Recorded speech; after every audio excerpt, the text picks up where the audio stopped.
What if a single woman's face could launch 1,000 ships and burn the greatest city of the Bronze Age?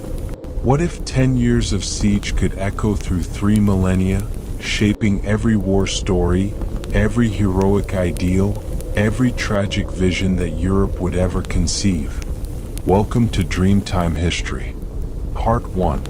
The city at the edge of two worlds, where myth and reality collide. 3000 BC, 1300 BCE. The wind that sweeps across the Dardanelles today carries more than salt and the cries of gulls.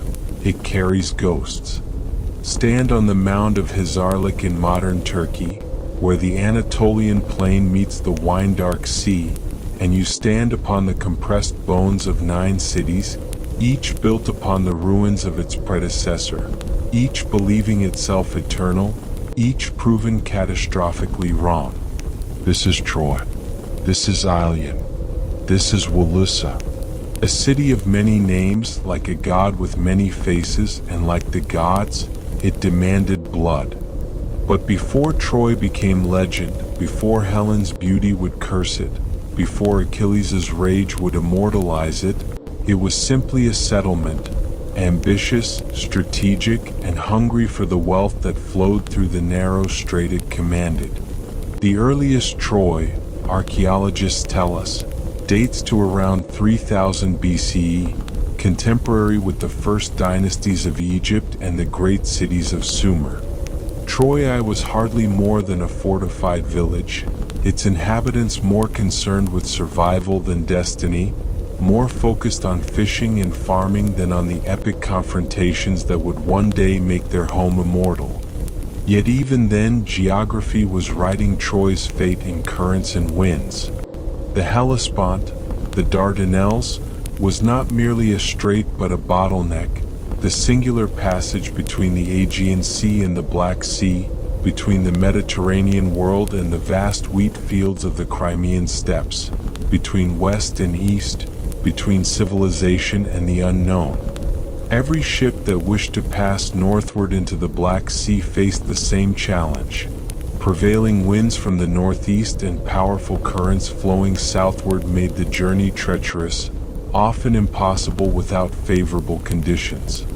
Ships would wait, sometimes for weeks, anchored in Troy's harbors, and while they waited, they paid, in silver, in goods, in the invisible currency of Troy's growing power. Troy grew wealthy not through conquest but through patience, not through the sword but through the inexorable logic of geography and commerce. By the time Troy 6 rose from the ruins of its predecessors around 1700 BCE, it had become something magnificent, a city whose massive walls spoke of wealth beyond measure, whose towers commanded respect from every captain who saw them rising from the coastal plain. These were not the walls of a frightened city but the walls of a proud one, constructed from limestone blocks so perfectly fitted that even earthquakes, and there were many, could not entirely topple them. They rose perhaps 20 feet high, perhaps higher, their exact height lost to time but their psychological impact undeniable. "We are Troy," they proclaimed to every approaching vessel, to every potential enemy, to the very gods themselves. "We stand at the center of the world and we cannot fall." The Trojans themselves were not Greeks, despite what later legend would suggest. They were Luwian speakers, part of the great Anatolian cultural complex related to the Hittites, that mysterious empire that dominated Asia Minor during the late Bronze Age. Hittite records mention a city called Walusa, almost certainly Troy, and describe its kings as vassals, allies, or enemies depending on the shifting political winds. The Trojans worshipped gods whose names we can barely pronounce, though later Greek tradition would transform them into familiar deities: Zeus, Apollo, Athena, as if the Greeks could not imagine a great city without their gods watching over it. Troy's population was cosmopolitan in the truest sense, a word that barely captures the dizzying diversity of peoples who crowded its markets and walked its streets. Mycenaean pottery has been found in Troy's ruins, evidence of trade with the Greek mainland. Egyptian scarabs, Babylonian seals, and artifacts from a dozen cultures speak of a city at the crossroads not just of geography but of civilization itself. In Troy's agora, a Syrian merchant might haggle with a Mycenaean trader over the price of tin while a Hittite diplomat watched from the shadows and an Egyptian priest examined local bronze work for quality. They spoke different languages, worshipped different gods, and carried in their blood the histories of a dozen peoples. Yet in Troy's markets they found common ground in the universal language of commerce and mutual benefit. The Palace of Troy 6, or what remains of it, suggests a sophistication that rivals any contemporary city. Large Megaron-style buildings, evidence of a centralized authority, storage facilities for vast quantities of grain and oil, and most tellingly, the wealth to maintain those magnificent walls and the soldiers to man them. Troy was no provincial backwater but a major power in the late Bronze Age world, wealthy enough to feature in Hittite correspondence, important enough that kings negotiated with rather than simply conquered it, strategic enough that its fate would become entangled with the destinies of empires. Yet wealth creates envy, power creates enemies, and strategic importance makes neutrality impossible. By 1300 BCE, Troy 6 stood at the height of its glory, but across the Aegean, another civilization was rising, or rather, a constellation of civilizations united by language, culture, and an increasingly sophisticated system of palace economies. The Mycenaeans, named after their greatest citadel, controlled Greece from massive fortress palaces at Mycenae, Pylos, Tiryns, and Thebes. They were warriors and traders, palace builders and pirates, sophisticated enough to develop linear B script for bureaucratic record-keeping, yet savage enough that their kings were buried with gold death masks and surrounded by weapons. They looked eastward across the Aegean, saw Troy's wealth, and desired it. But desire alone does not create war. Desire creates tension, competition, perhaps isolated conflicts. For desire to ignite into the total war that legend describes, for it to consume a generation and destroy a civilization, something more was needed, a catalyst, a spark, an insult so profound that honor demanded blood, that pride demanded destruction, that fate demanded tragedy. That spark, legend tells us, had a name, Helen. And the man who carried her away from Greece to Troy, sealing both their fates, was a prince who chose beauty over wisdom, passion over duty, and personal desire over his city's survival. His name was Paris, and his choice would burn the topless towers of Ilium. Part 2.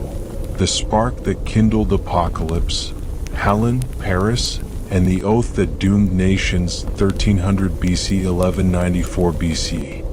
Every catastrophe begins with a choice made by someone who does not understand, or does not care, about the consequences radiating outward like ripples from a stone cast into still water.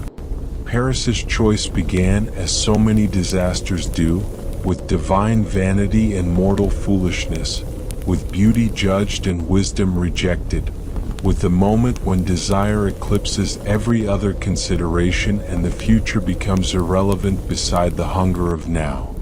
The story, as Homer and later poets would tell it, begins not at Troy but on Mount Olympus, at a wedding that should have been joyous but became the seed of catastrophe. Peleus, a mortal king, was marrying Thetis, a sea goddess, and all the gods were invited, all except Eris, goddess of discord and strife. Insulted by her exclusion, Eris crafted her revenge with elegant simplicity. She appeared at the feast and threw among the assembled gods a golden apple inscribed with 3 words that would echo through eternity, to the fairest. Three goddesses claimed that title, and each represented a fundamental aspect of power. Hera, Queen of Heaven, embodied sovereignty, the authority to command and rule, the power that flows from legitimate authority and commands obedience through institutional force. Athena, gray-eyed goddess of wisdom and warfare, represented intellectual power, strategic thinking, the victory that comes not from superior force but from superior understanding. And Aphrodite, born from the sea foam of Uranus's castrated genitals, embodied desire itself, not merely sexual desire, though that was central, but the fundamental human hunger for beauty, pleasure, connection, the force that makes rational beings behave irrationally and destroys carefully constructed social orders in pursuit of a smile, a touch, a moment of transcendent joy. Unable to choose among them without creating divine enemies, Zeus demonstrated the political cunning that had kept him on Olympus's throne through multiple challenges. He delegated the judgment to a mortal, thereby ensuring that whatever resentment the losing goddesses felt would be directed downward rather than at him. The chosen judge was Paris, a prince of Troy who had been exposed at birth because of a prophecy that he would destroy his city but had survived and been raised by shepherds on Mount Ida, ignorant of his royal blood and the doom he carried in his heart like a seed waiting for the right conditions to sprout. The three goddesses appeared before Paris on the mountainside, each offering bribes that revealed not just their nature but the nature of power itself and the fundamental human drives that shape civilizations. Hera promised dominion, kingdoms bowing before him, armies marching at his command, the satisfaction of bending other wills to his own. It was the offer of the administrator, the empire builder, the man who finds meaning in organization and control. Athena offered glory in battle, the kind of renown that outlives bronze and stone, the immortality that comes from great deeds sung by poets for generations. It was the offer that appeals to the part of us that wants to matter, to be remembered, to transcend our mortality through achievements so magnificent that time itself cannot erase our names. But Aphrodite offered something simpler and infinitely more dangerous: the love of the most beautiful woman in the world. Not power, not glory, but beauty itself, desire itself, the moment of connection that makes all else seem irrelevant. She offered Helen. Paris chose Aphrodite. Youth always chooses. Passion over power, beauty over wisdom, the immediate over the consequential. He chose, and in choosing, set in motion forces that would destroy his city, kill his brothers, enslave his sisters, and make his name synonymous with folly for 3,000 years. But in that moment on the mountainside, what did he know of consequences? He was young, beautiful, ignorant of his destiny, and a goddess was offering him the most beautiful woman in the world.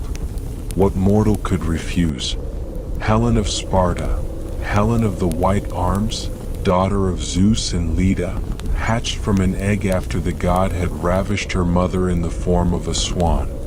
Her beauty was not merely exceptional but divine, literally divine, the beauty of a demigod that could make men forget their names, their oaths, their very purposes. Every prince in Greece had sought her hand, and when her mortal father Tyndareus chose Menelaus of Sparta as her husband, he had the wisdom, or perhaps the dark prescience, to extract an oath from all the rejected suitors, that they would defend whomever Helen married against any who might wrong him. It seemed, at the time, a reasonable precaution. It became the chain that would drag all of Greece to war. The suitors swore. They swore in wine and sacrifice, in the name of Zeus Horkios, the god of oaths, whose punishment for oath breakers was absolute and terrible.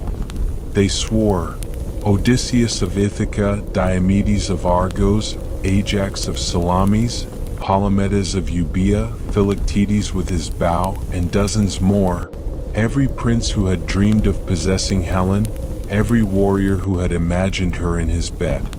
They swore, and the oath bound them tighter than chains, more completely than slavery, for a Greek could not break an oath to Zeus and remain Greek.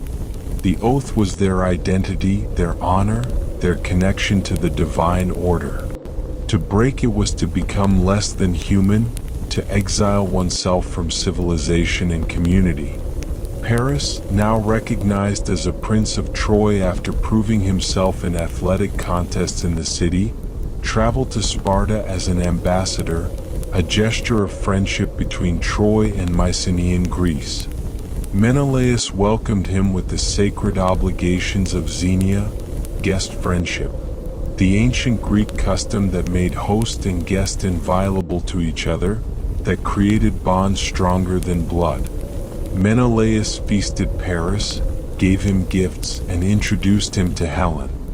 And then, with the tragic timing that suggests either divine manipulation or catastrophic bad judgment, Menelaus left for Crete to attend a funeral, leaving his wife and his guest alone in his palace. What happened next remains contested across 3 millennia of retellings. Did Helen go willingly, seduced by Paris's beauty and Aphrodite's supernatural influence, abandoning her daughter Hermione and her position as Queen of Sparta for passion and possibility? Or was she taken by force, kidnapped from her home while her husband was away, a victim rather than a participant in her own story? Ancient sources disagree. Homer suggests willing departure. Later writers introduce force. Euripides, in his radical reinterpretation, suggests Helen never went to Troy at all but was replaced by a phantom while the real Helen waited in Egypt for the war to end. Perhaps the truth is that Helen herself didn't know. Caught between desire and duty, mortal will and divine compulsion, the cage of marriage and the promise of passion, wanting Paris yet knowing the cost, fleeing Sparta yet mourning what she left behind. Perhaps she was both victim and agent, both seduced and seducing, both destroyer and destroyed. Or perhaps, as some feminist scholars suggest, Helen's will was irrelevant to the men who would use her as excuse for a war they wanted anyway, a war about trade routes and hegemony and masculine honor that needed a beautiful face to justify its ugliness. But she left. By ship or by force or by choice or by all three, Helen left Sparta with Paris and sailed to Troy. And when Menelaus returned from Crete to find his bride gone, his honor shattered, and his xenia obligations violated in the most profound way possible, he did what any Greek king would do. He invoked the oath that would burn Troy to ashes. Part 3. The Gathering of Bronze and Pride. When Greece became one terrible sword, 1194 BC, 1184 BCE. The Mycenaean world of the 13th century BCE was not a unified nation but a collection of independent kingdoms, each ruled by a wanax, a king whose power rested on 3 foundations: bronze weapons, distributed wealth, and the complex web of oaths and obligations that bound warrior aristocrats to their lord and lords to each other. These were palace economies, sophisticated bureaucracies that used linear script to track everything from chariot wheels to perfumed oils, yet they were also fundamentally warrior societies where a king's legitimacy depended on his ability to lead in battle, to distribute plunder, and to maintain the intricate balance of honor that kept ambitious subordinates loyal and rival kings cautiously respectful. The oath to Tyndareus transformed this competitive landscape into something unprecedented in Bronze Age history. A coalition of Greek kings united under a single purpose, subordinating their individual ambitions to a collective goal. This was not natural to the Greek character, not comfortable for kings who considered themselves sovereign in their own territories, but the oath left them no choice. To refuse would be to dishonor Zeus Horkios, to mark oneself as oath-breaker, to become less than a man in the eyes of the gods and one's peers. One by one, the kings of Greece honored their pledge, though some more enthusiastically than others. From Pylos came Nestor, king of sandy Pylos, whose reign had already spanned 3 generations and whose wisdom was exceeded only by his fondness for recounting his youthful exploits. Nestor brought 90 ships and served as the expedition's elder statesman, the voice of experience and moderation who could quiet quarrels between younger, hot-headed kings. His palace at Pylos, excavated in the 20th century, revealed linear B tablets that provide our best evidence for Mycenaean administrative practices, suggesting a sophisticated state capable of mobilizing substantial resources for extended military campaigns. From Ithaca came Odysseus, the man of many turns, whose intelligence and cunning were matched only by his reluctance to honor the oath. When Agamemnon's messengers came to summon him, Odysseus feigned madness, yoking an ox and a donkey together and plowing his fields with salt. But Palamedes, suspecting deception, placed Odysseus's infant son Telemachus in front of the plow. Odysseus swerved to avoid killing his child, thus revealing his sanity and condemning himself to war. He would never forgive Palamedes for this, and during the war, through careful manipulation and planted evidence, Odysseus would orchestrate Palamedes's execution for treason. A murder disguised as justice, an act of vengeance disguised as duty. Diomedes, young king of Argos, brought 80 ships and a reputation for courage that bordered on recklessness. During the war, he would wound 2 gods, Aphrodite and Ares, in battle, a feat unmatched by any other mortal hero. His Aristea, his moment of supreme glory in battle described in Book 5 of the Iliad, shows him as perhaps the most purely effective warrior in the Greek army, more consistently successful than even Achilles, though lacking the latter's supernatural parentage and destined glory. Ajax, son of Telamon, called Ajax the Great, came from Salamis with 12 ships. He was a giant of a man, second only to Achilles in martial prowess, who carried a shield like a tower, and needed no armor because his size and strength made him nearly invulnerable. He was also, tragically, a simple man, a warrior who understood honor and duty but not the political complexities and verbal gymnastics that characterized Greek leadership. This simplicity would ultimately destroy him. Ajax, son of Oileus, called Ajax the Lesser, came from Locris with 40 ships. Swift and skilled, he was also impious and arrogant, qualities that would prove fatal. During Troy's sack, he would rape Cassandra in Athena's temple, a sacrilege that would doom him to die in the waves during the Greeks' return voyage, dashed against rocks by Poseidon himself. From Mycenae, the richest and most powerful of the Mycenaean kingdoms, came Agamemnon, son of Atreus, brother to the wronged Menelaus, and the man who would command the expedition. Agamemnon brought 100 ships, more than any other commander, and with them came the expectation of supreme authority. His palace at Mycenae, entered through the Lion Gate and protected by massive Cyclopean walls, was the administrative and military center of Bronze Age Greece. He was not merely a warrior but a politician, a man who understood that commanding proud kings required a delicate balance of threat and gift, honor given and honor withheld, the careful manipulation of the competitive dynamics that drove Greek aristocratic culture. But all of them, every ship, every warrior, every proud king with his retinue of bronze-armored fighters, knew that they could not win without one man.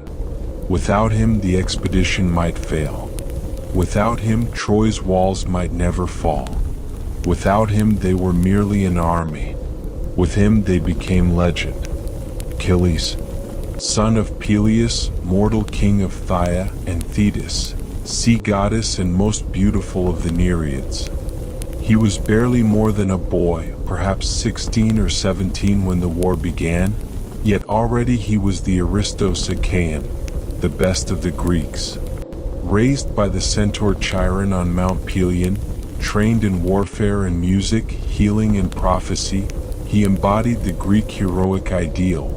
Beautiful as a god, swift as the wind, deadly as plague, yet also cultured, capable of singing to the lyre and understanding the complexities of honor that drove aristocratic behavior. His mother Thetis knew his fate, knowledge given her by prophecy. If Achilles went to Troy, he would win glory eternal but die young.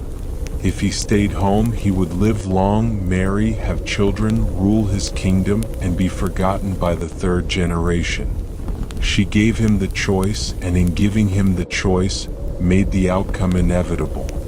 What Greek hero could choose long life and obscurity over glory and early death? What warrior could refuse the chance to make his name immortal? Yet Thetis tried to save him.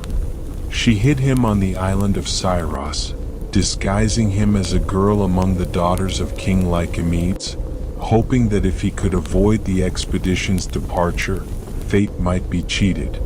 But Odysseus, sent to find him, was too clever. He came to Scyros disguised as a merchant, spreading before the women gifts and jewelry, and among them weapons. When a trumpet sounded simulating an attack, Achilles instinctively seized the sword and shield, revealing himself. He could no more resist his nature than the sun could refuse to rise. Achilles chose glory. He chose Troy. He chose death, though he would make the Trojans pay such a price for it that 3,000 years later, his name remains synonymous with heroism, rage, and the terrible beauty of the warrior's path. The fleet assembled at Aulis on the coast of Boeotia, over 1,000 ships by Homer's count, though modern historians debate whether this is poetic exaggeration or reasonable estimate. Even if we divide Homer's numbers by half or by 3, we are still looking at the largest military expedition the Bronze Age world had ever seen, hundreds of ships carrying thousands of warriors along with their armor, weapons, supplies, and the logistical support necessary to sustain an army in enemy territory for years. But the winds would not blow. Day after day, the assembled fleet sat becalmed, provisions dwindling, tempers fraying, kings beginning to question whether the expedition was blessed by the gods or cursed by them. The seer Calchas, who would serve as the expedition's prophetic voice throughout the war, declared that Artemis, virgin goddess of the hunt, was angry. She demanded propitiation. She demanded sacrifice. She demanded the life of Agamemnon's daughter, Iphigenia. The ancient sources differ on why Artemis was angry. Perhaps Agamemnon had killed one of her sacred deer, or perhaps boasted that he was a better hunter than the goddess, or perhaps the gods simply required blood before they would grant success to this massive undertaking. But the demand was clear, and Agamemnon faced a choice that would define his character and seal his fate. His daughter's life or the success of the expedition, private love or public duty, the role of father or the role of king. He chose kingship. He sent for Iphigenia, sending word to his wife Clytemnestra that their daughter was to be married to Achilles, a joyous occasion that required the girl's presence. When Iphigenia arrived, radiant with happiness at her impending marriage to the greatest warrior of the age, Agamemnon sacrificed her on Artemis's altar. Some sources say the goddess, taking pity at the last moment, substituted a deer and spirited Iphigenia away to serve as her priestess in distant Taurus. But Clytemnestra, waiting in Mycenae, believed her daughter murdered by her own father for the sake of ambition and war. She would not forgive. She would not forget. And Agamemnon, whatever glory he won at Troy, whatever treasures he brought home, was a dead man from the moment the knife touched his daughter's throat. The winds came. The fleet sailed, 1,000 ships carrying 10,000 warriors, sailing east across the Aegean toward Troy and destiny, toward glory and death, toward the 10-year siege that would destroy Bronze Age civilization and create the myths that would define European culture for 3 millennia. Troy, crowned with towers, awaited. But Troy was not helpless, not friendless, not resigned to destruction. The city that controlled the Hellespont had allies throughout Asia Minor, had wealth to hire mercenaries, had walls that had never fallen, and had heroes who would prove worthy opponents for Greece's finest warriors. The stage was set for the most famous conflict in human history, a war that would consume a generation and create the foundational mythology of the Western world. The war that would make Achilles immortal and destroy everything he loved. Part 4. 10 Years of Glory and Ashes. The war that forged all future wars, 1184 BC, 1174 BCE. The Greek ships beached on the Trojan plain, pulled up onto the sandy shore with the practiced efficiency of Bronze Age naval operations, and immediately the commanders faced their first challenge. Troy's walls stood unbroken on the horizon, massive and contemptuous, and between the Greek camp and those walls lay open ground where any assault would be met by defenders raining arrows and stones from positions of absolute advantage. Troy could not be taken by direct assault, not without casualties that would destroy the Greek army before it breached the gates. The siege would be long. Homer's Iliad covers only 53 days in the war's 10th and final year, but those 10 years were filled with battles, raids, diplomacy, betrayal, disease, and the slow grinding down of heroism into exhaustion. The Greeks could not breach Troy's walls, and the Trojans could not drive the Greeks back into the sea. It was stalemate raised to the level of epic, a war that consumed a generation and created the archetypal patterns that all subsequent war literature would follow. The Trojans were led by King Priam, an old man blessed and cursed with 50 sons and 50 daughters by various wives and concubines, ruler of a city that had grown wealthy through commerce but now found itself besieged because one son could not resist another man's wife.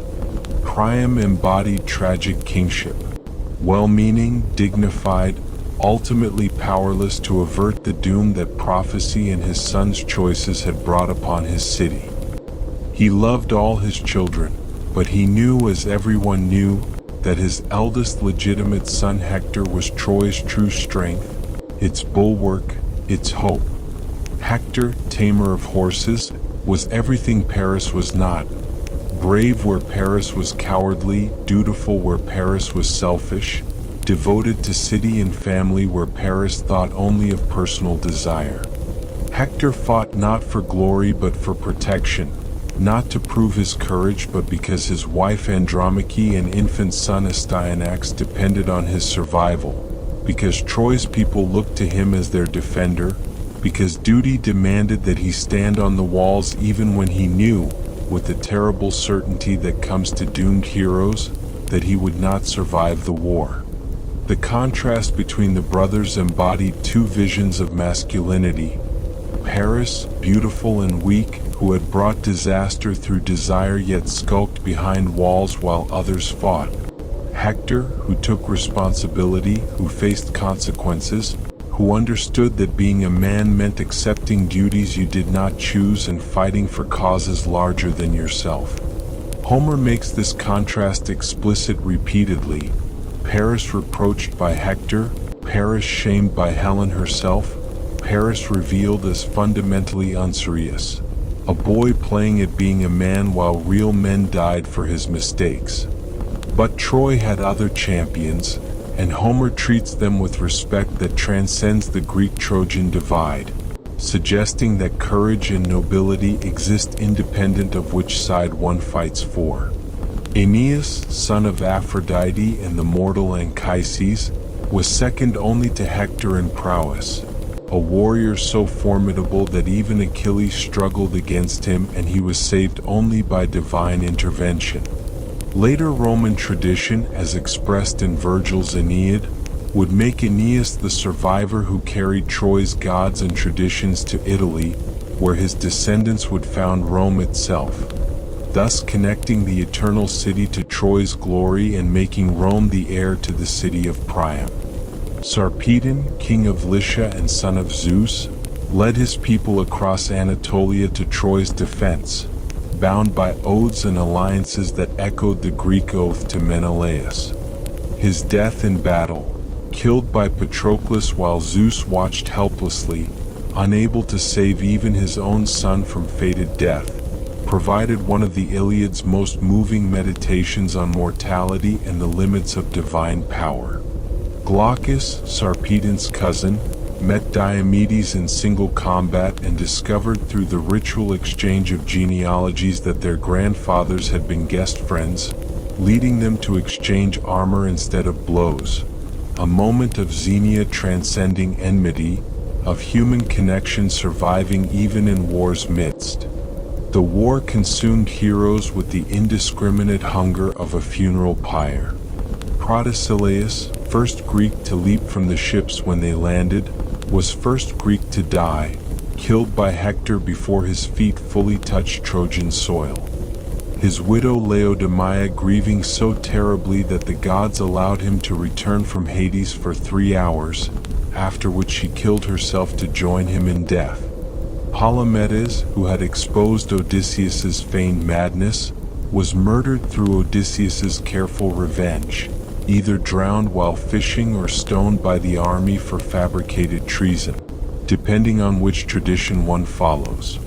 Achilles' companion Patroclus, friend, perhaps lover, certainly the person Achilles loved most in the world, donned Achilles' armor when the Greeks were being driven back to their ships and led the Myrmidons in a desperate counterattack. He drove the Trojans back to their walls, killed dozens including Sarpedon, and might have taken Troy itself if Apollo had not intervened. The god struck him, dazed him, knocked his armor loose, and left him vulnerable for Hector's killing spear. Patroclus' death would unleash Achilles' apocalyptic rage and seal Hector's doom, but in his final moment, dying in the dust before Troy's walls, Patroclus prophesied to Hector, "You too will not live long. Already death and powerful fate stand close beside you, killed by Achilles."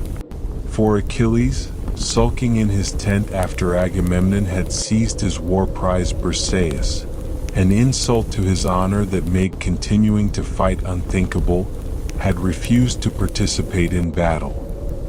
He had watched with satisfaction as the Greeks were driven back toward their ships, had ignored Agamemnon's lavish offers of reconciliation, had rejected even Odysseus's eloquent embassy. His rage at Agamemnon was so profound that he preferred Greek defeat to swallowing his anger. But when Patroclus died, everything changed. Achilles' grief was so terrible that his mother Thetis heard his cries from her underwater cave and came to comfort him. But there was no comfort. Patroclus was dead, killed while wearing Achilles' armor, killed in Achilles' place because Achilles had valued pride over duty, anger over loyalty, his quarrel with Agamemnon over his responsibility to his men. The guilt was unbearable. The grief was annihilating. And from grief and guilt came rage, not the petulant anger of the insulted warrior but something far more terrible, a fury so absolute that it transcended humanity, that transformed Achilles from hero into force of nature, from man into something approaching divinity in its terrible power. Thetis went to Hephaestus, the smith god, and begged him to forge new armor for her son, armor that would be both protection and prophecy, shroud and glory. The shield Hephaestus created was a microcosm, decorated with scenes of peace and war, city and countryside, weddings and funerals, law courts and battlefields, all the aspects of human life that Achilles, in his rage, was about to transcend. Homer devotes 130 lines to describing the shield, creating through ekphrasis a vision of the entire human world that Achilles would no longer fully inhabit. He was becoming something other, not quite God, not quite human, but the hero in his most extreme form, the warrior who has sacrificed everything human for martial excellence. When Achilles emerged from his tent, armed and armored, even the Greeks were afraid. He was death incarnate, terrible and beautiful as a god, his eyes burning with a light that was not entirely human. He killed every Trojan he met, filled the Scamander River with corpses until the river god himself rose to protest, and drove the Trojans back to their walls in a rout. And there, before the Scaean gate, he met Hector. Hector had known this moment was coming. His wife Andromache had begged him not to fight, had prophesied his death and her enslavement, had held up their infant son as reason to live. But Hector could not hide behind walls while his people died. He was Troy's protector, and if Troy fell because he was absent from its defense, what good was survival? Better to die nobly than live with shame. So he waited before the gates as the Trojan army fled inside and the gates slammed shut behind them, leaving him alone to face Achilles. But when he saw Achilles approaching, beautiful and terrible in his divine armor, Hector ran.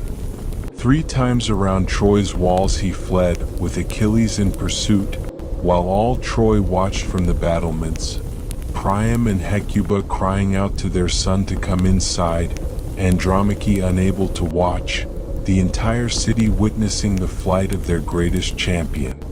It was not cowardice but a momentary failure of nerve, the human body's instinctive recoil from certain death.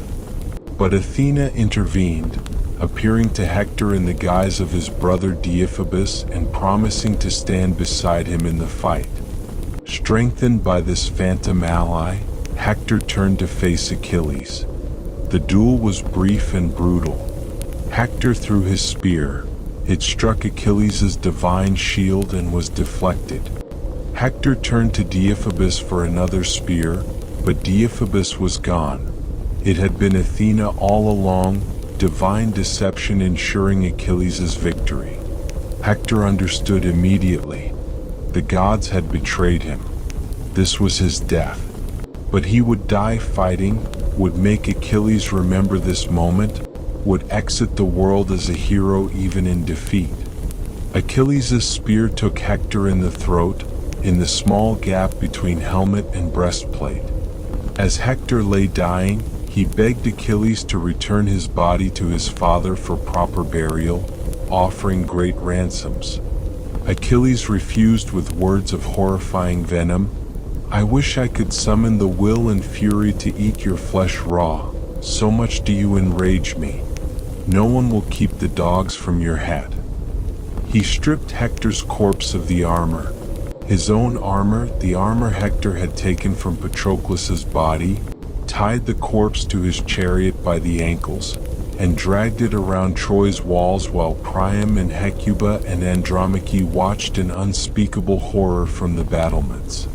For 12 days, Achilles defiled Hector's corpse, dragging it around Patroclus's funeral mound each morning, leaving it in the dust, denying it the burial rites that every Greek and Trojan believed necessary for the soul to find peace in the afterlife. But the gods protected Hector's body. Apollo kept it from corruption, Aphrodite anointed it with divine oils, and Zeus himself finally intervened, sending Thetis to command her son to accept ransom and Iris to guide old Priam to Achilles' tent under cover of night. What happened next provided the Iliad's emotional climax, the moment when rage finally yields to recognition of shared humanity. Priam came alone to the Greek camp, risking death to beg for his son's body. He entered Achilles' tent, knelt before the man who had killed his son, and kissed the hands that had murdered Hector, kissed them, those terrible hands, in supplication and in the desperate hope that some spark of human feeling remained in this creature of rage and sorrow.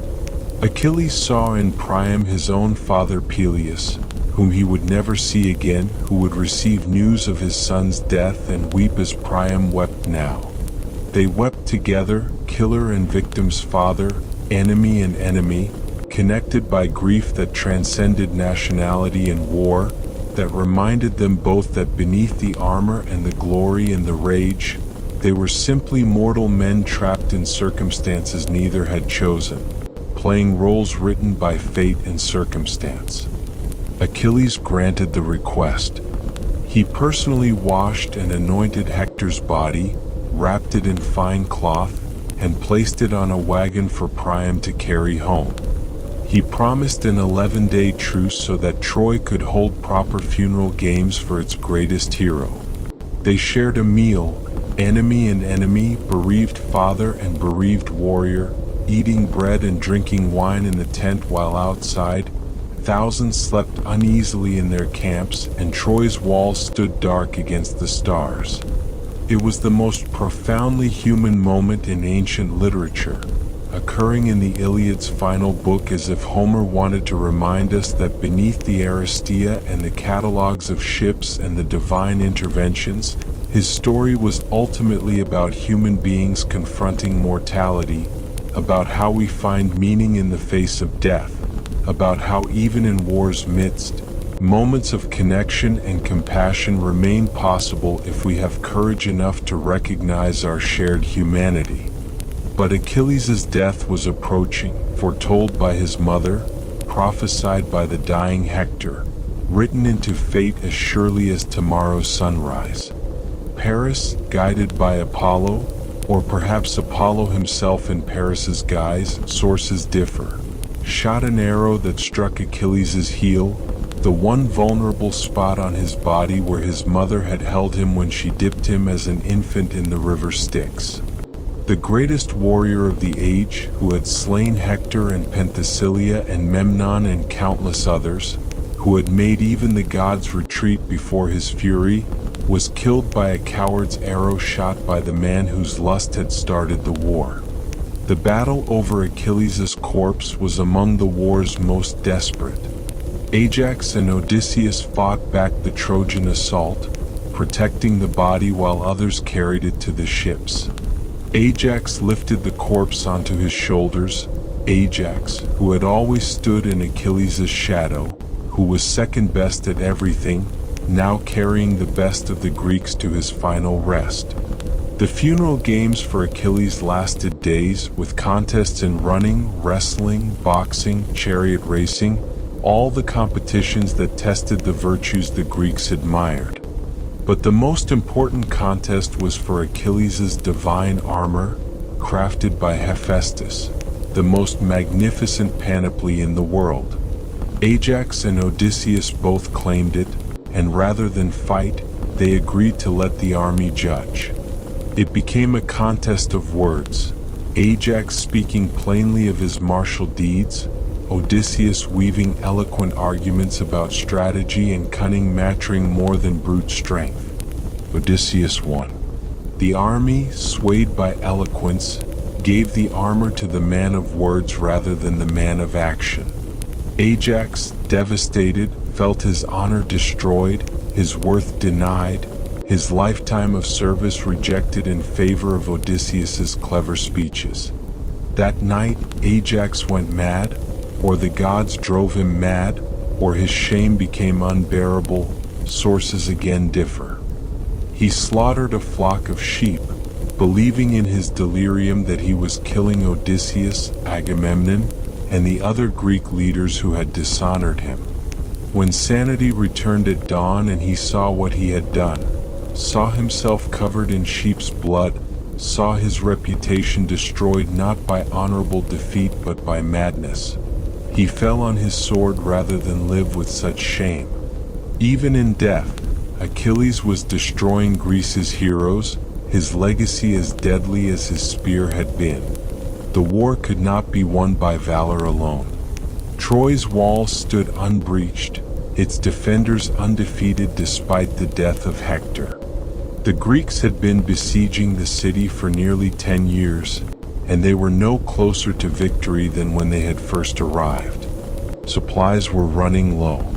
The army was exhausted. Kings were beginning to question whether Helen was worth this cost, whether honor demanded they continue, whether the gods had abandoned the expedition. It was then that Odysseus, the man of many turns, conceived the stratagem that would make his name immortal and make Greek gift a synonym for treachery for 3 millennia. They would build a great wooden horse, hollow inside, large enough to conceal their finest warriors. They would leave it on the beach as a supposed offering to Athena, goddess of both wisdom and warfare, then sail away, or appear to sail away, hiding their ships behind the nearby island of Tenedos. The Trojans, believing the war finally over, would drag the horse inside their walls as a trophy. And that night, the warriors would emerge, open the gates, and admit the returning Greek army. It was brilliant. It was deceptive. It was completely contrary to the heroic code that valued open combat and despised trickery. Some Greeks objected. Was this honorable? Was this the Greek way? But Athena herself approved the plan, and pragmatism trumped idealism. They had been fighting for 10 years. Honor had not breached Troy's walls. Perhaps cunning would. The Greeks built the horse under the direction of Hippias, a master craftsman who constructed a hollow wooden structure large enough to hold, depending on the source, anywhere from 30 to 300 warriors. They carved an inscription on its flank. For their return home, the Greeks dedicate this thank offering to Athena. They chose the warriors who would hide inside. Odysseus certainly, probably Diomedes, Neoptolemus, Achilles' son, recently arrived from Syros, perhaps Ajax the Lesser, and others whose names were debated even in antiquity. The rest of the Greek army burned their camps, boarded their ships, and sailed away, disappearing over the horizon toward Tenedos. And on the beach, dominating the empty plain where armies had fought for a decade, stood the horse, enormous, mysterious, abandoned. The Trojans, watching from their walls, could not believe their eyes. The Greeks were gone. The camps were ashes. The ships had sailed. After 10 years, the siege was over. They had won. Troy had survived. The gates opened, and the Trojan people flooded onto the plain for the first time in a decade, walking among the ruins of Greek fortifications, marveling at their deliverance and staring in wonder at the massive wooden horse. The debate over what to do with the horse revealed Troy's tragic inability to recognize danger even when it stood before them in wooden mockery. Some wanted to burn it immediately. Some wanted to throw it from the cliffs into the sea. But others argued that it was an offering to Athena, that destroying it would anger the goddess, that bringing it into the city would transfer divine favor from the departed Greeks to victorious Troy. Laocoon, priest of Apollo, was the voice of caution and prophecy. He threw his spear at the horse's flank. It struck with a hollow boom that should have revealed the deception, and uttered words that would echo through history, Timeo Danaos et dona ferentes. I fear the Greeks even when they bring gifts. But at that moment, 2 enormous serpents emerged from the sea and crushed Laocoon and his 2 sons in their coils, a sight so terrifying that the Trojans interpreted it as divine punishment for Laocoon's impiety rather than as divine warning about the horse itself. Cassandra, Priam's daughter, cursed by Apollo to speak true prophecies that no one would ever believe, screamed warnings that the horse concealed destruction, that Greek warriors hid inside, that bringing it into Troy meant death for everyone. The Trojans ignored her. They always ignored Cassandra. Her curse ensured it. She might as well have been shouting at stones.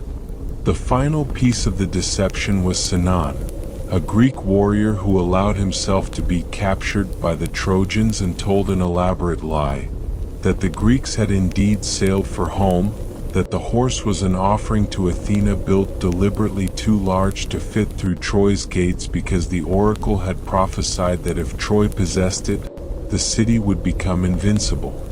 Sinan claimed he had been chosen as a human sacrifice to ensure favorable winds but had escaped, and now he sought mercy from Troy's famous hospitality. The Trojans believed him. They wanted to believe him. After 10 years of siege, they desperately wanted the war to be over, wanted to believe in their victory, wanted the relief of safety after constant danger.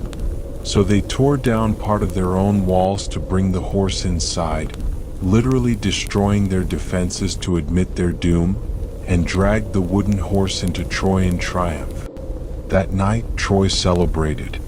Wine flowed, meat roasted, dancing and singing filled the streets for the first time in a decade. The people who had lived under siege, who had watched their sons die and their food dwindle and their freedom shrink to the space within walls, finally exhaled, finally relaxed, finally slept without fear. And in the darkness before dawn, when Troy slept deepest in wine-soaked exhaustion, Sinan opened the horse. The Greek warriors emerged, stiff from hours of cramped hiding, but with weapons ready and murder in their hearts. They crept through the sleeping city, killed the guards, and opened Troy's gates. And outside, waiting in the darkness, the Greek army had returned from Tenedos, creeping close under cover of night, and now they poured through the open gates like a flood through a broken dam. The sack of Troy was total, apocalyptic, a destruction so complete that it became the template for civilizational collapse in Western imagination. What happened in Troy streets that night would be remembered not as victory but as atrocity, not as glory but as horror that stained even the victors with guilt. Neoptolemus, Achilles' son, had inherited his father's prowess but none of his occasional capacity for mercy. He found old King Priam taking refuge at an altar, clutching it in supplication, and killed him there, murdered an elderly man at the altar of the gods, violating one of the most sacred prohibitions of Greek religion. Priam's blood mixed with sacrificial offerings, and the gods marked this sacrilege for punishment. Astyanax, Hector's infant son, was thrown from Troy's walls by Odysseus or Neoptolemus. Sources differ, lest he grow up to avenge his father and rebuild Troy. The logic was coldly practical. Troy must not rise again, and that meant eliminating Priam's male heirs. But the image of a baby hurled from walls haunted Greek consciousness, appearing again and again in later literature as the moment when victory became murder, when necessity became atrocity. Ajax the Lesser dragged Cassandra from Athena's temple where she had sought sanctuary and raped her there, his lust desecrating the goddess's sacred space. This violation of every law of war and religion ensured that Ajax would die horribly. Poseidon would smash his ship against rocks during the return voyage, and when Ajax boasted that he had survived despite the gods, Poseidon would split the rock itself and send Ajax screaming into the depths. The women of Troy, queens, princesses, mothers, daughters, were distributed as slaves and concubines among the victorious Greeks. Euripides' tragedy, The Trojan Women, written centuries later, captured the horror.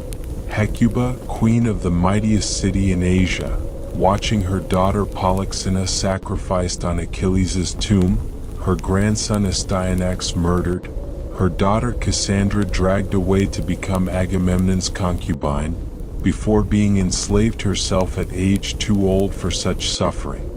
Andromache, Hector's widow, was given to Neoptolemus, forced to share the bed of the son of the man who had killed her husband.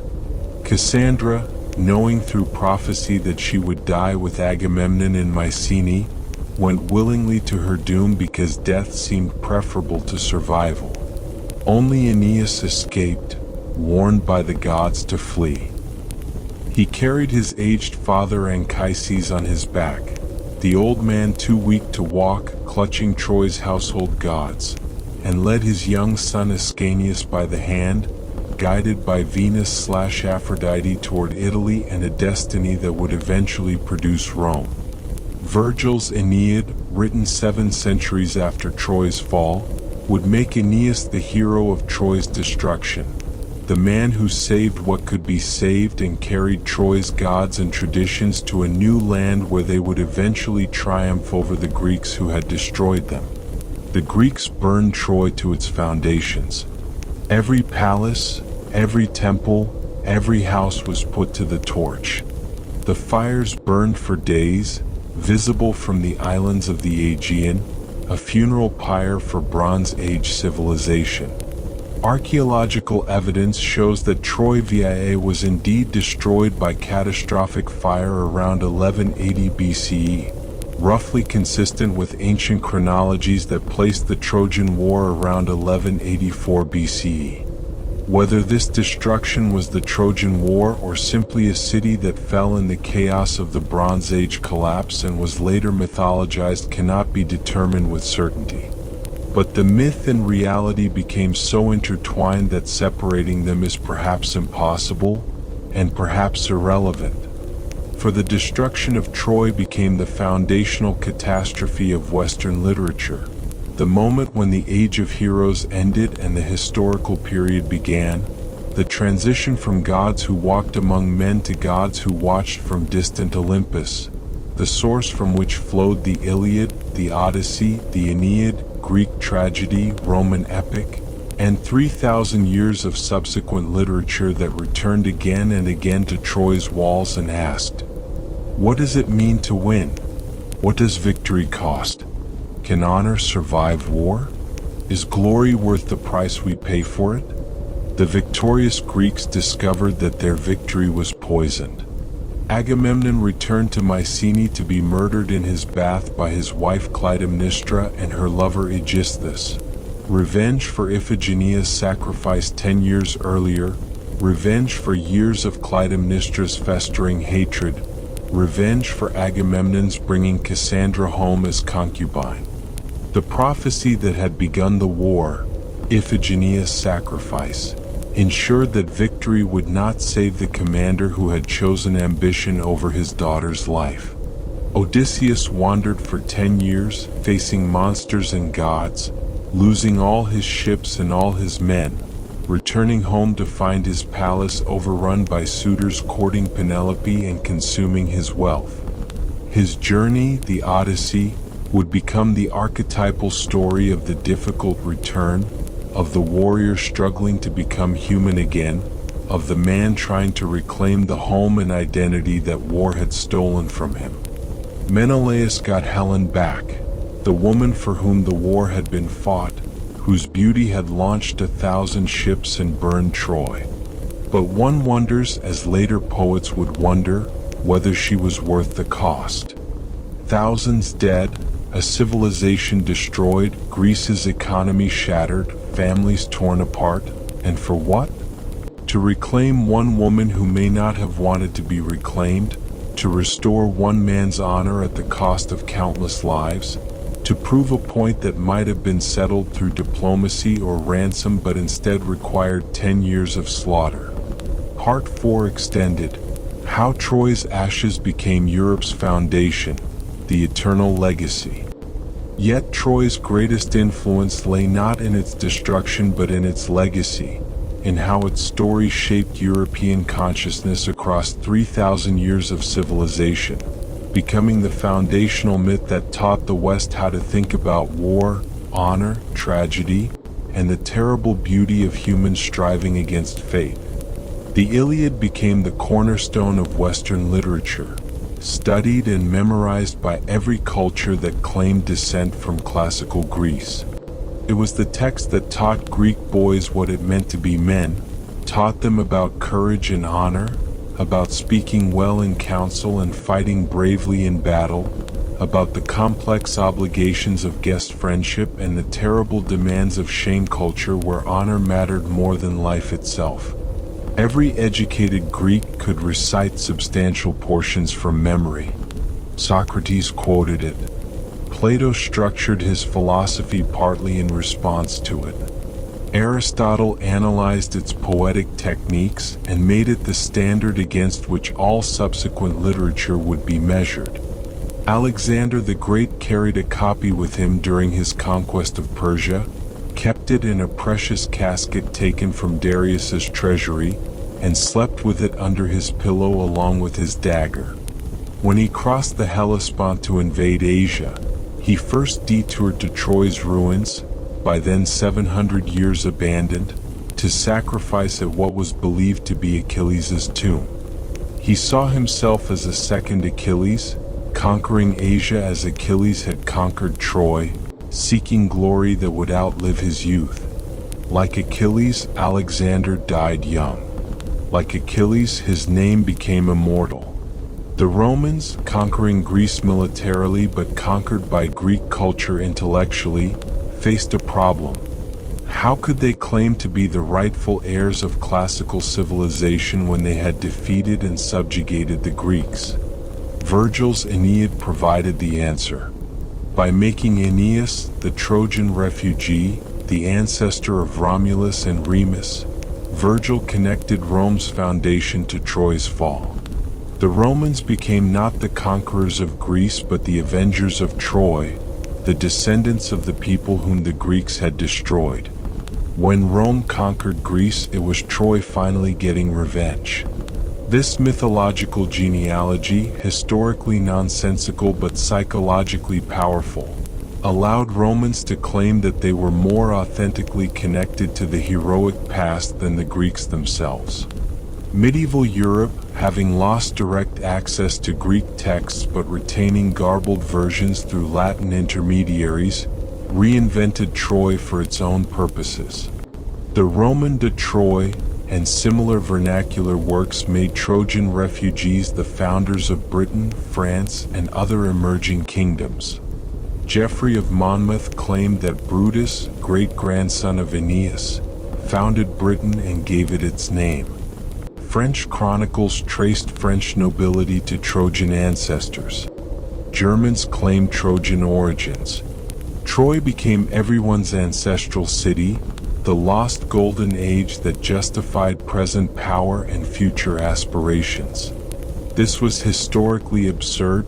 Bronze Age Troy had no connection to medieval Europe, but mythologically essential. It provided medieval kingdoms with classical pedigree, connected them to the heroic age, and suggested that their power was not merely the result of Germanic conquest but the fulfillment of ancient destiny. Every kingdom wanted to be the new Troy, or rather wanted to be Rome, which was itself the new Troy. The Renaissance rediscovery of Greek texts, particularly Homer in the original, created a sensation. Humanist scholars read the Iliad not in Latin translation but in Greek, and suddenly Achilles and Hector became vivid again, their speeches ringing with the power of Homer's verse. Renaissance princes modeled themselves on Homeric heroes. Machiavelli analyzed Achilles' choice between long life and glory to illuminate questions of political virtue. Renaissance artists painted Trojan scenes with the same fervor they brought to Christian subjects. Paolo Uccello's Scenes from the Story of Paris treated Trojan myth as seriously as biblical narrative. The Enlightenment read Homer to understand human nature itself. How could men be so heroic and so savage? How could Achilles be simultaneously admirable and horrifying? The philosophes saw in the Iliad evidence of humanity's dual nature, capable of extraordinary nobility and extraordinary cruelty, driven by passions that reason could barely moderate. Rousseau used Homeric society as evidence for his theories about natural man. Hume analyzed Greek honor culture to understand moral psychology. The Romantics found in Troy's heroes the embodiment of their ideals. Byron, dying in the Greek War of Independence, saw himself as part of an unbroken line connecting ancient and modern heroes. Keats, reading Chapman's Homer, felt like some watcher of the skies / when a new planet swims into his ken. The Trojan War was that revelatory that knew even 2,000 years after Homer wrote.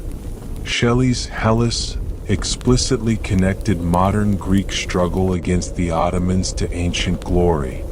Troy became a symbol of all beautiful things destroyed by power, all ideals crushed by reality, all dreams that burned magnificently before dying. The archaeological discovery of Troy by Heinrich Schliemann in 1871 created an international sensation precisely because it suggested that myth might encode memory, that Homer's heroes might have been real men who fought real battles. Schliemann, driven by obsessive childhood love of the Iliad, excavated the mound of Hisarlik and found not one Troy but 9 cities stacked upon cities. He found gold treasures, Priam's treasure, he called them, though they dated from 1,000 years before Priam, and suddenly Troy was real, tangible, archaeological rather than merely literary. Whether Schliemann found Homer's Troy remains debated. Troy VIA, destroyed by fire around 1180 BCE, matches the date ancient chronologers calculated for the Trojan War, but we cannot know if this destruction involved Greeks, involved Helen, involved any of the specific events Homer describes. Probably not. Probably the Trojan War as Homer tells it is a conflation of multiple conflicts, Bronze Age raiding, trading rivalry, and folk memory shaped across centuries of oral tradition into the epic we possess. But the power of Troy's story lies not in its historicity but in its psychological and symbolic truth. The Trojan War captures something fundamental about human conflict, about how small causes produce vast consequences, about how individual choices ripple outward to destroy civilizations, about how victory can cost more than defeat, about how glory and suffering are inseparable, about how even in war's midst, moments of human connection remain possible if we have courage to recognize shared humanity. Modern literature returns obsessively to Troy. Christopher Logue's war music reimagines the Iliad in contemporary language that makes Achilles sound like a modern soldier, his rage comprehensible to anyone who has known combat. Alice Oswald's Memorial strips away Homer's narrative to leave only the death notices, making us confront the sheer scale of killing that glory requires. Madeline Miller's The Song of Achilles retells the story from Patroclus's perspective, emphasizing the love between the two warriors and questioning the values that made their deaths necessary. Margaret Atwood's Penelopiad gives voice to the women Homer's narrative marginalized, asking what the war looked like from perspectives Homer ignored. Film repeatedly returns to Troy, from silent epics to Hollywood blockbusters to art films. Wolfgang Petersen's Troy, 2004, whatever its departures from Homer, introduced the Trojan War to a new generation and sparked renewed interest in Bronze Age history. The film removed the gods entirely, making the war purely human, and in doing so, asked whether human choices alone suffice to explain such catastrophes. The answer, disturbingly, is yes. We need no divine intervention to explain why humans destroy each other over honor, desire, and pride. Even our language remains saturated with Trojan metaphors. Trojan horse means any trick that uses apparent gifts to conceal hidden threats. In computer security, Trojan viruses disguise themselves as helpful programs while containing malicious code. Achilles' heel describes any fatal vulnerability hidden within otherwise impregnable strength. We speak of Herculean tasks, and Odysseys, and Cassandras, whose warnings go unheeded. We launch ships and name them Ajax or Hector. We call extended, grinding conflicts Trojan wars, and know immediately what is meant. Not quick victory but protracted stalemate, not glory but exhaustion, not heroism but survival. The Trojan War taught Europe about heroism. Not simplistic triumph of good over evil but tragic heroism. The heroism of Hector fighting for a cause he knew was unjust but could not abandon because duty demanded his service. Hector fighting despite knowing he would die, fighting not for glory but to protect his wife and child, fighting because someone must stand on the walls even when standing there means death. That is more profound than Achilles' superhuman excellence, more moving than Odysseus' cunning, because it is more recognizably human. We cannot all be Achilles, but we can all be Hector, ordinary people trying to protect what we love even when the odds are hopeless. Troy taught about war's costs. The Iliad is often read as glorifying war, but Homer never lets us forget that glory means death, that Achilles' Aristea occurs while Trojan wives become widows and children become orphans, that every Greek victory is purchased with Greek blood. When Hector dies, his wife Andromache imagines their son enslaved, beaten, begging for scraps. When Achilles kills, Homer names his victims, tells us their fathers' names, reminds us that each corpse was someone's son. Glory is real in the Iliad, but so is suffering, and Homer forces us to hold both in mind simultaneously. Troy taught about fate and choice, about how individuals make decisions that seem reasonable in the moment but create catastrophes that no one intended. Paris chose the most beautiful woman. Rational enough, but that choice destroyed his city. Agamemnon chose expedition over daughter, duty over love, and made himself a dead man even in victory. Achilles chose glory over long life, and his choice was simultaneously magnificent and tragic. Magnificent because he knew the cost and chose anyway, tragic because his death left nothing but grief for those who loved him. Most profoundly, Troy taught that the enemy is human. Homer's Trojans are not villains but people. Hector is more sympathetic than Agamemnon, Priam more dignified than many Greeks, Trojan wives and mothers suffering just as Greek families suffer. When Achilles and Priam weep together, Homer transcends nationalism to reveal shared humanity.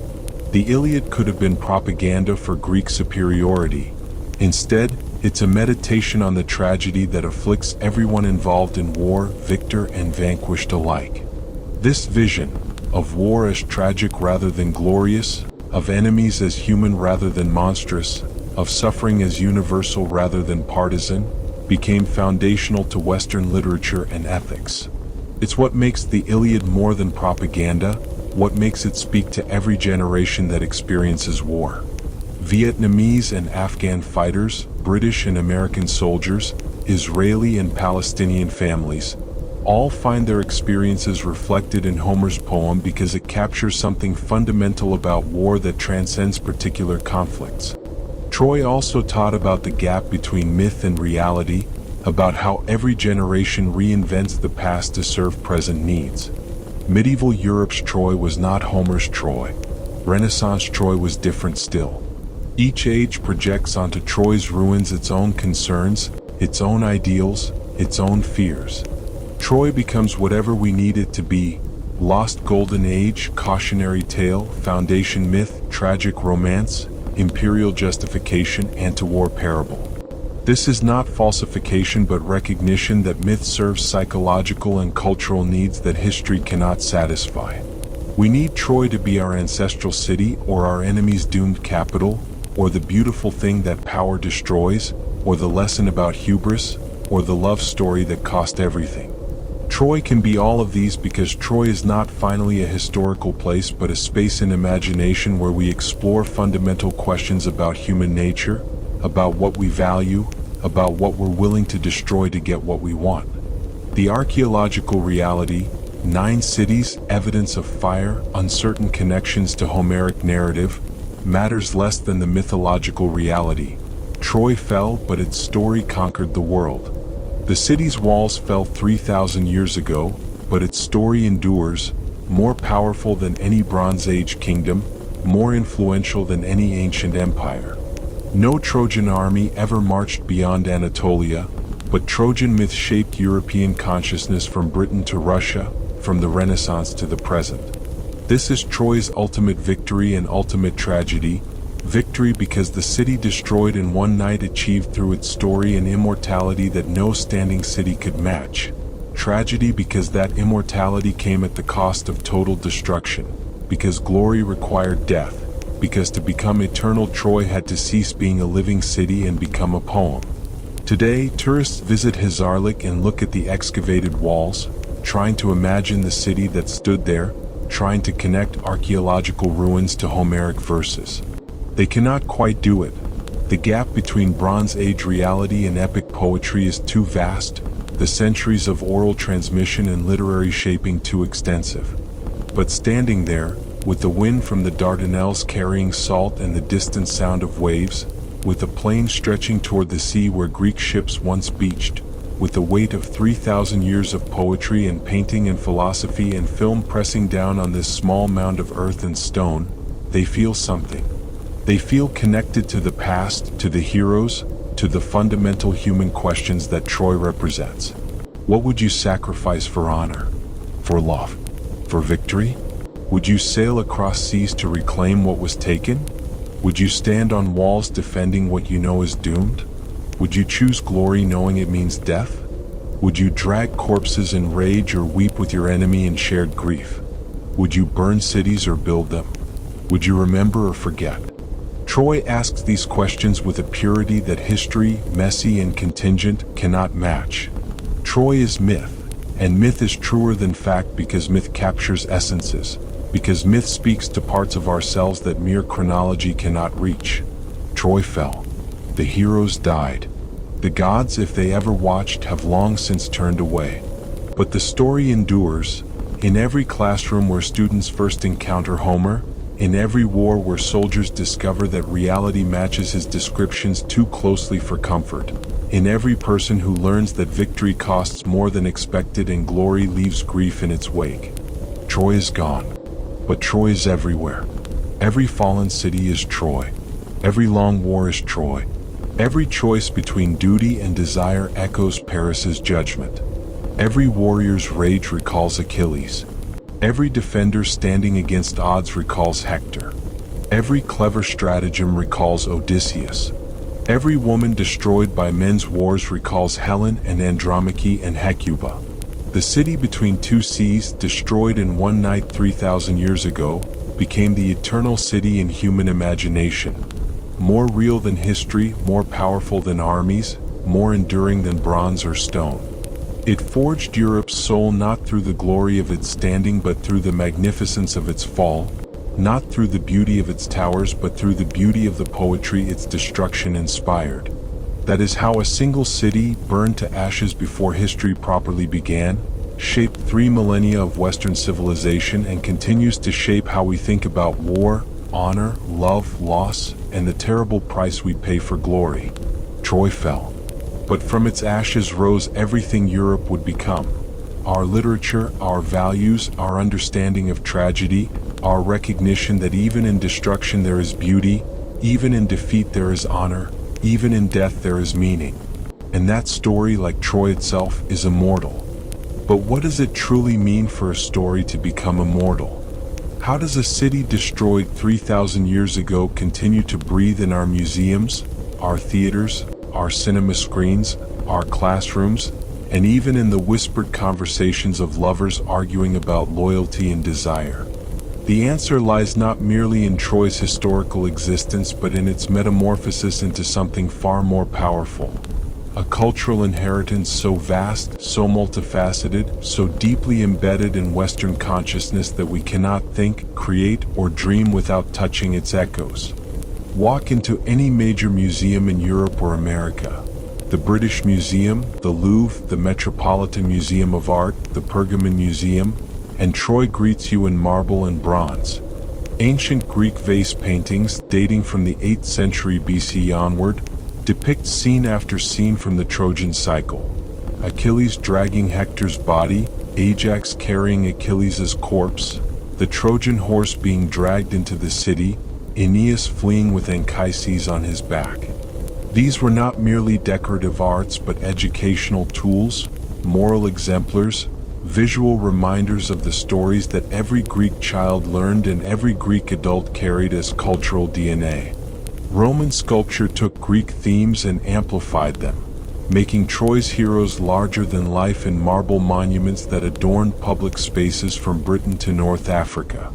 The Laocoon group, discovered in 1506 in Rome and now in the Vatican museums, shows the Trojan priest and his sons being crushed by serpents. The moment when Troy's fate was sealed by divine intervention disguised as omen.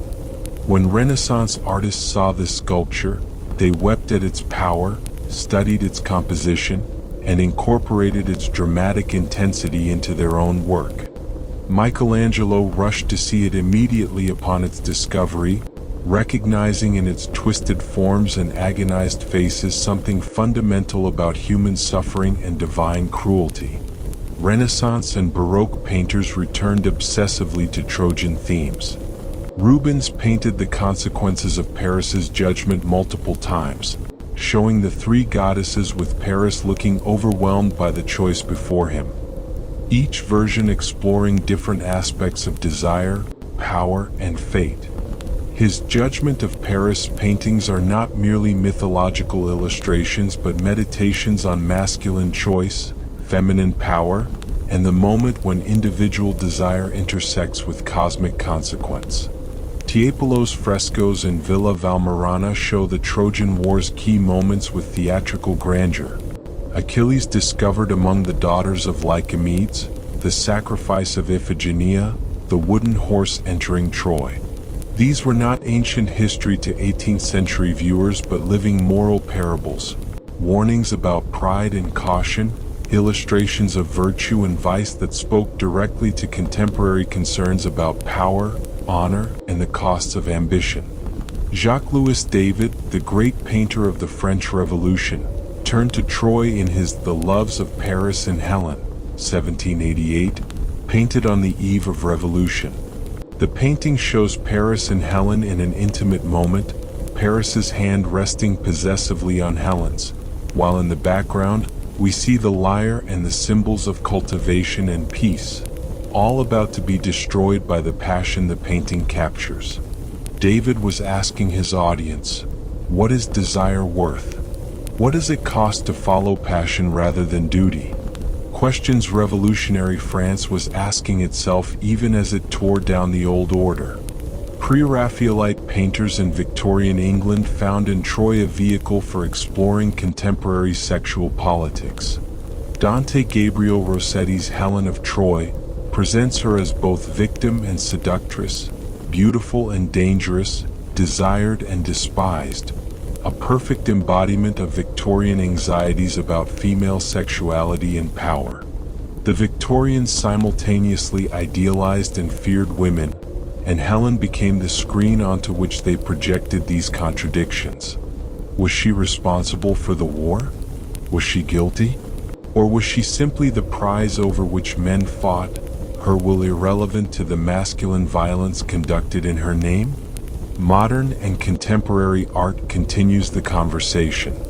Cy Twombly's 50 Days at Ilium, 1978, a series of 10 paintings now in the Philadelphia Museum of Art, uses abstract expressionism to capture not the literal events of the Iliad but its emotional and psychological intensity.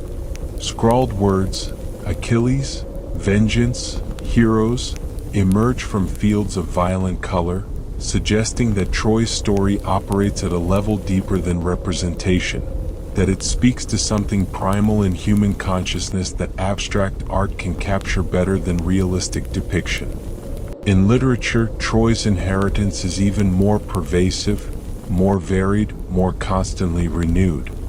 Medieval romance transformed Trojan characters into knights and ladies, creating an entire alternative tradition. The Romance of Troy and similar works made Hector a medieval knight, gave Helen courtly manners, and transformed Bronze Age warfare into chivalric combat.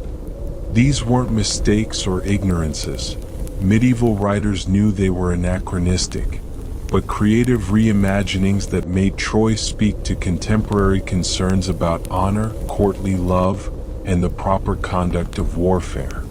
Shakespeare referenced Troy constantly, seeing in its stories mirrors for his own explorations of power and passion. Troilus and Cressida, 1602, is his most direct engagement with Trojan material, but it's a deeply cynical take.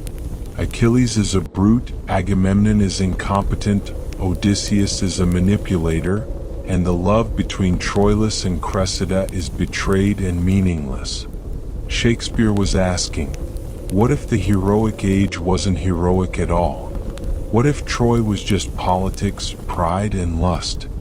The play troubled audiences then and now because it refuses the comforts of heroism, insisting instead on human pettiness and the futility of the glorious gesture. Goethe returned to Troy throughout his career, seeing in classical myth a perfection of form that modern literature should aspire to. His Iphigenia in Taurus reimagines Agamemnon's daughter after her rescue by Artemis, exploring themes of forgiveness, civilization, and the possibility of breaking cycles of vengeance. For Goethe, Troy represented classical balance, reason, beauty, everything the chaotic modern world lacked. James Joyce's Ulysses, 1922, maps Odysseus's wandering onto a single day in Dublin, making Leopold Bloom a modern Odysseus navigating the mundane heroism of ordinary life. The title announces Joyce's debt to Homer, but the novel argues that epic heroism is not lost in modernity but transformed, that buying a bar of soap, attending a funeral, and remaining faithful to an unfaithful wife require their own forms of courage and endurance. Joyce democratizes heroism, suggesting that every human life contains epic dimensions if viewed with sufficient attention and compassion. In the 20th and 21st centuries, novelists have given voice to Troy's women, correcting Homer's masculine bias. Marion Zimmer Bradley's The Firebrand, 1987, tells the story from Cassandra's perspective, making her curse, to know the truth and not be believed, a metaphor for women's experiences throughout history. Ursula K. Le Guin's Lavinia, 2008, gives voice to Aeneas's Italian wife, a character who appears in Virgil but never speaks. Margaret Atwood's The Penelopiad, 2005, retells the Odyssey from Penelope's viewpoint, questioning Odysseus's version of events and giving the 12 hanged maids their own story. Madeline Miller's The Song of Achilles, 2011, and Circe, 2018, became international bestsellers, proving that Troy's stories remain vital, that contemporary audiences still hunger for these myths, provided they're told with attention to voices Homer marginalized. Miller's Achilles is deeply human, vain, loving, complicated, and her emphasis on his relationship with Patroclus resonates with contemporary readers for whom love between men is no longer something to be hidden in euphemism. In theater, Troy has generated some of the most powerful works in the Western canon. The Greek tragedians, Aeschylus, Sophocles, Euripides, returned again and again to Trojan material, but always to explore moral and theological questions rather than simply to retell familiar stories. Aeschylus's Agamemnon, first play of the Orestia trilogy, shows the king returning home to be murdered, presenting his death as simultaneously deserved punishment for sacrificing Iphigenia and unjust murder that demands vengeance. The play asks, how do we escape cycles of revenge? How can justice be distinguished from vengeance? Can guilt ever be fully resolved? Euripides's Trojan Women, 405 BCE, performed during the Peloponnesian War, is one of the most powerful anti-war plays ever written. It shows the aftermath of Troy's fall entirely from the perspective of enslaved Trojan women, Hecuba, Andromache, Cassandra, forced to witness their sons murdered and their daughters raped before being distributed as slaves to Greek masters. The play asks Athenian audiences, is this what victory looks like? Is this glorious? The play was so devastating that it may have contributed to the Athenians' decision, a few months after its performance, to spare the population of Melos after initially voting to kill all the men and enslave the women and children. A rare instance of theater changing policy. Modern theater continues to grapple with Troy. Jean Giraudoux' Tiger at the Gates, 1935, written as fascism rose in Europe, reimagines the moments before the Trojan War begins, with Hector desperately trying to prevent conflict while forces beyond anyone's control drag both sides toward catastrophe. The play is simultaneously about Troy and about 1930s Europe, asking whether war is ever truly inevitable or whether human choice might interrupt fate's trajectory. In cinema, Troy has been a staple since the silent era. The 1956 Helen of Troy presented the war as romantic epic, beautiful people in beautiful costumes making beautiful mistakes. Wolfgang Petersen's Troy, 2004, starring Brad Pitt as Achilles, removed the gods entirely, making the war purely human. A choice that angered purists but forced audiences to confront how thoroughly human choices alone can explain catastrophe. The film made over $497 million worldwide, proving that 3,000 years after the events it depicts or invents, audiences still want to see Achilles fight Hector, still want to watch Troy burn, still hunger for these stories of glory and doom. Even in television, Troy endures. The BBC's Troy, Fall of a City, 2018, emphasized the war's brutality and the complicity of everyone involved, showing heroes as flawed humans rather than marble ideals. Netflix's various animated adaptations bring Trojan stories to new generations who might never read Homer but will carry forward some version of his stories. In music, Troy has inspired countless compositions. Berlioz's opera Les Troyens, 1858, follows Aeneas from Troy's fall to his arrival in Italy, a massive 5-hour work that the composer considered his masterpiece. Tippett's King Priam, 1962, focuses on the Trojan king's impossible choices, using modernist musical language to capture the psychological horror of watching one's children die. Even popular music references Troy, Iron Maiden's Afraid to Shoot Strangers, Led Zeppelin's Achilles' Last Stand, Suzanne Vega's Calypso, bands reaching for mythological resonance to amplify their themes.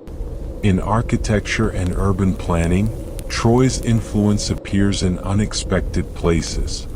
Paris, the French capital, contains streets named for Trojan heroes, Rue de Hector, Avenue Achilles. The Arc de Triomphe, commissioned by Napoleon, explicitly references Roman triumphal arches, which themselves reference the glory of destroying Troy and establishing Rome. Nazi architects, designing the Germania that was never built, planned structures explicitly meant to echo Roman grandeur and, by extension, Trojan glory. Empire after empire has claimed Trojan ancestry or has positioned itself as Rome reborn, which meant Troy revenged or Troy restored. In education, Troy remains foundational. For centuries, learning Latin meant reading Virgil's Aeneid, meant spending months with Aeneas fleeing Troy and founding Rome. Learning Greek meant reading Homer, meant parsing every line of the Iliad, meant memorizing Achilles' Aristea and Hector's death. Even today, when classical education is far less common, Troy remains a touchstone. Students who never learn Latin still read translations of Homer, still write essays about heroism and fate, still debate whether Achilles was right to drag Hector's body. Universities offer entire courses on Troy, archaeological courses examining the ruins, literary courses analyzing Homer's techniques, history courses investigating Bronze Age collapse, philosophy courses exploring Homeric ethics, gender studies courses examining how women are represented in epic, post-colonial courses analyzing how imperialism has used Trojan myth to justify conquest. Troy is not one field's property but a commons, a shared inheritance that every discipline approaches from its own angle. In political rhetoric, Troy provides endless metaphors. Trojan horse has become shorthand for any deception that uses apparent gifts to conceal hidden dangers. In cybersecurity, in politics, in business. Politicians warning against immigration sometimes invoke the Trojan horse, racistly suggesting that refugees conceal enemies. This misuse of myth for xenophobia would horrify Homer, whose Iliad insists on the humanity of every character, Greek and Trojan alike. Conversely, anti-war activists invoke Troy's destruction as warning against military adventurism, asking whether honor is worth the cost in blood. The Iraq War was repeatedly compared to Troy, a decade-long conflict whose stated causes seemed insufficient justification for its costs, where victory proved hollow and homecoming proved difficult, where the enemy proved far more human than propaganda suggested. Veterans returning from Iraq and Afghanistan reported that Homer's descriptions of combat rang truer than modern war literature, that Achilles' rage and Odysseus' difficult homecoming captured something about their experiences that contemporary language struggled to express. In psychology, Trojan themes appear in discussions of trauma, survivor's guilt, and moral injury. Achilles' rage has been analyzed as combat trauma, his refusal to fight as depression, his eventual return to battle as the dangerous seduction of violence.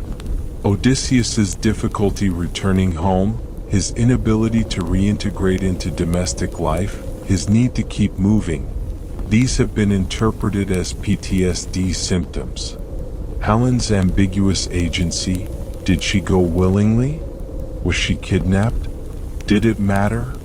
Has been analyzed in discussions of consent, coercion, and how societies blame women for male violence.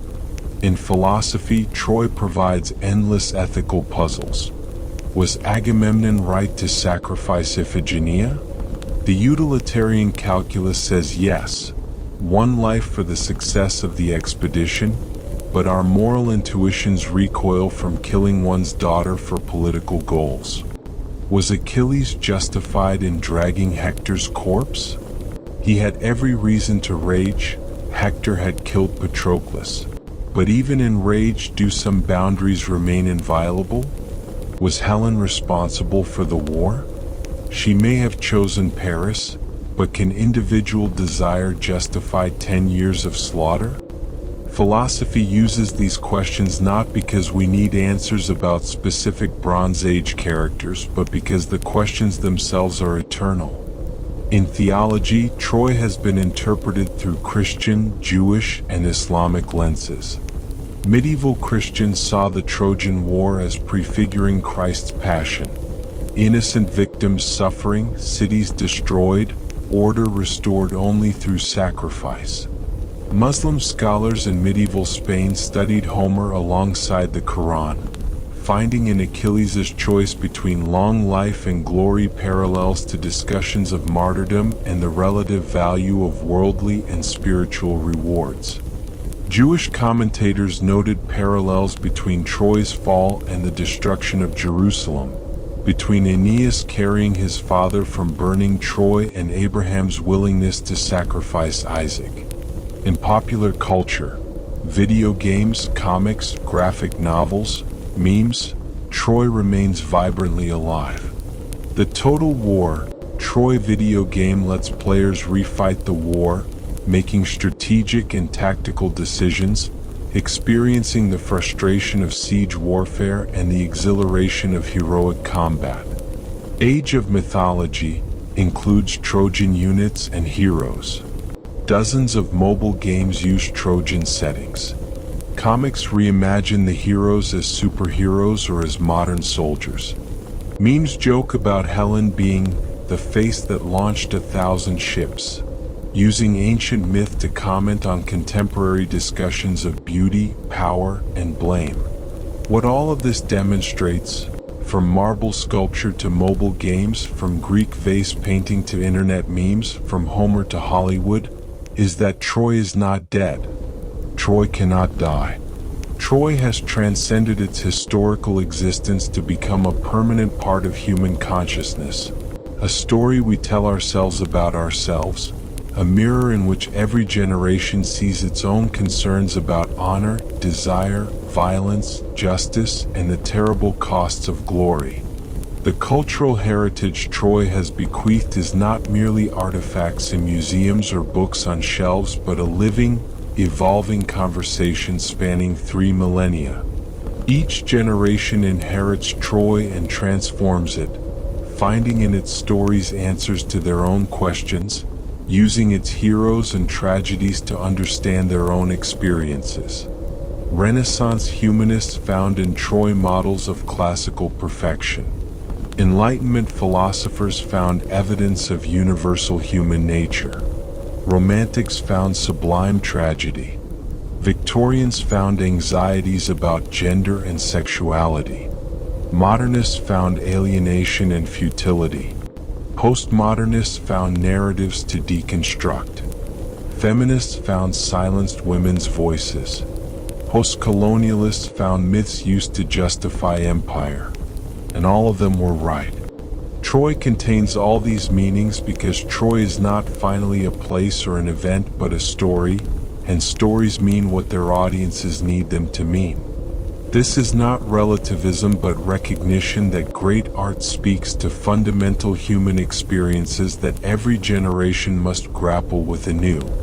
The specific forms change. We no longer believe in Homeric gods, no longer organize society around Bronze Age honor codes, but the underlying questions remain. What is worth fighting for? What is worth dying for? How do we balance individual desire against collective responsibility? How do we remain human in war's dehumanizing crucible? How do we forgive the unforgivable? How do we live with guilt? How do we return home after trauma? How do we love what we know we will lose? Troy asks these questions with a purity that reality, messy and contingent and lacking clear narrative structure, cannot match. Reality doesn't provide catharsis. History doesn't resolve into tragedy or comedy. Real wars don't have clear meanings, and real heroes are far more complicated than Homer's bronze-armored warriors. But we need Troy's clarity, need its dramatic structure, need its heroes and villains and moments of transcendent beauty, because through Troy we can think about questions that reality presents too confusingly for clear analysis. The cultural heritage Troy represents is thus not merely entertainment or education but something more fundamental. A shared imaginative space where human beings across centuries and cultures can gather to contemplate the deepest questions about human existence.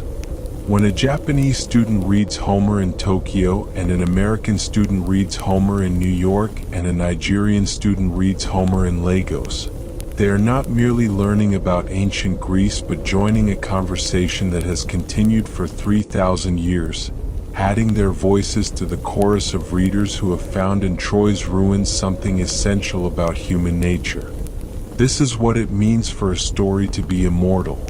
Not that it never changes, but that it continues to live, to grow, to adapt, to speak to new contexts while retaining its essential power. Troy fell 3,000 years ago. The archaeological site at Hisarlik contains ruins that tourists photograph but cannot fully comprehend.